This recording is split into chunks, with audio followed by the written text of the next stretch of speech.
2031 10,000 കോടി വിറ്റുവരവ് ലക്ഷ്യമിട്ട് മിൽമ ആഗോള വിപണിയിലേക്ക് പുതിയ ചുവടുവയ്പ്. കേരളത്തിന്റെ സ്വന്തം ക്ഷീര സഹകരണ ബ്രാൻഡായ മിൽമ ആഭ്യന്തരവും അന്തർദേശീയവുമായ വിപണികളിൽ സാന്നിധ്യം ശക്തമാക്കി 2030-31 സാമ്പത്തിക വർഷത്തോടെ 10,000 കോടി രൂപയുടെ വിറ്റുവരവ് കൈവരിക്കുവാനുള്ള മഹത്തായ ലക്ഷ്യവുമായി മുന്നേറുന്നു. കൊച്ചിയിൽ നടന്ന കേരള റീറ്റെയിൽ കോൺക്ലേവിലാണ് മിൽമ ചെയർമാൻ KS മണി ഈ പ്രഖ്യാപനം നടത്തിയത്. കേരള കോഓപ്പറേറ്റീവ് മിൽക്ക് മാർക്കറ്റിംഗ് ഫെഡറേഷനായ മിൽമ സംസ്ഥാനത്തിന്റെ ക്ഷീരമേഖലയിലെ വളർച്ചാ സാധ്യതകൾ പ്രയോജനപ്പെടുത്തി വൻ വികസന പദ്ധതികളാണ് ആവിഷ്കരിച്ചിരിക്കുന്നത്. Cochin chamber of commerce and ഇൻഡസ്ട്രിയും അൽറ്റാസിറ്റ് ഗ്ലോബലും ചേർന്ന് സംഘടിപ്പിച്ച കേരള റീറ്റെയിൽ കോൺക്ലേവിന്റെ ഉദ്ഘാടന സമ്മേളനത്തിലായിരുന്നു മിൽമയുടെ ഭാവി ലക്ഷ്യങ്ങൾ പ്രഖ്യാപിച്ചത്. At the outset, let me congratulate Altacit Global and Cochin Chamber of Commerce for jointly organizing this important platform that brings together leaders from business, retail, law and technology to discuss the future of commerce and consumer markets. Altacit Global is a well-known professional and legal advisory firm that supports businesses, entrepreneurs and innovators.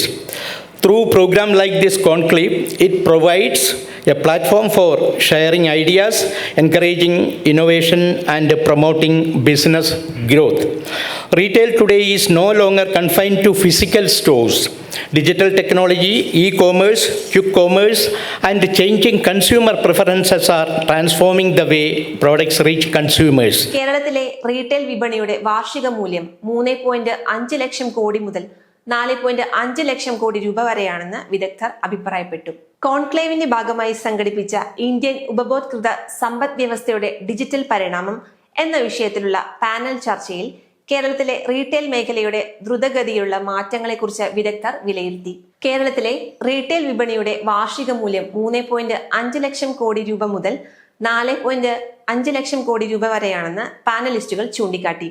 സംഘടിത retail മേഖലയുടെ വ്യാപനം, digital പേയ്മെന്റുകൾ, frozen convenience ഫുഡുകളുടെ വർദ്ധിച്ചു വരുന്ന ആവശ്യം, അനുഭവവേദ്യമായ retail ഫോർമാറ്റുകൾ, tyre 2, tyre 3 വിപണികളുടെ വളർച്ച, പരിസ്ഥിതി സൗഹൃദ ആരോഗ്യ ഉൽപ്പന്നങ്ങളോടുള്ള താല്പര്യം, പ്രൈവറ്റ് ലേബൽ ബ്രാൻഡുകളുടെ കടന്നുവരവ് എന്നിവയാണ് ഈ മേഖലയിലെ പ്രധാന ട്രെൻഡുകൾ. മൈ ഡിസൈനേഷൻ സിഇഒയും സഹസ്ഥാപകനുമായ Swaroop Krishnan, Kappo food India CEO Jose Alex, VNG food managing director Sreenath Vishnu, CGH earth CEO Michael Dominic എന്നിവർ പാനൽ ചർച്ചയിൽ പങ്കെടുത്തു. കോൺക്ലേവിൽ വിവിധ മേഖലകളിൽ മികവ് തെളിയിച്ച സ്ഥാപനങ്ങൾക്കും വ്യക്തികൾക്കുമുള്ള സ്പൈസ് കോസ്റ്റ് എക്സലൻസ് അവാർഡുകളും വിതരണം ചെയ്തു. ഈ സ്റ്റാറിന്റെ Sheela Kochouseph Chittilappilly woman entrepreneur of the year പുരസ്കാരം നേടിയപ്പോൾ വി ഗഡ് സോഷ്യൽ റെസ്പോൺസിബിലിറ്റി അവാർഡും CGH എർത്ത് സസ്റ്റൈനബിൾ ബിസിനസ് അവാർഡും സ്വന്തമാക്കി. Kalyan jewellers Kerala global brand of the year പുരസ്കാരം നേടിയപ്പോൾ മിൽമയ്ക്ക് സ്പൈസ് കോസ്റ്റ് ലെഗസി അവാർഡ് ലഭിച്ചു.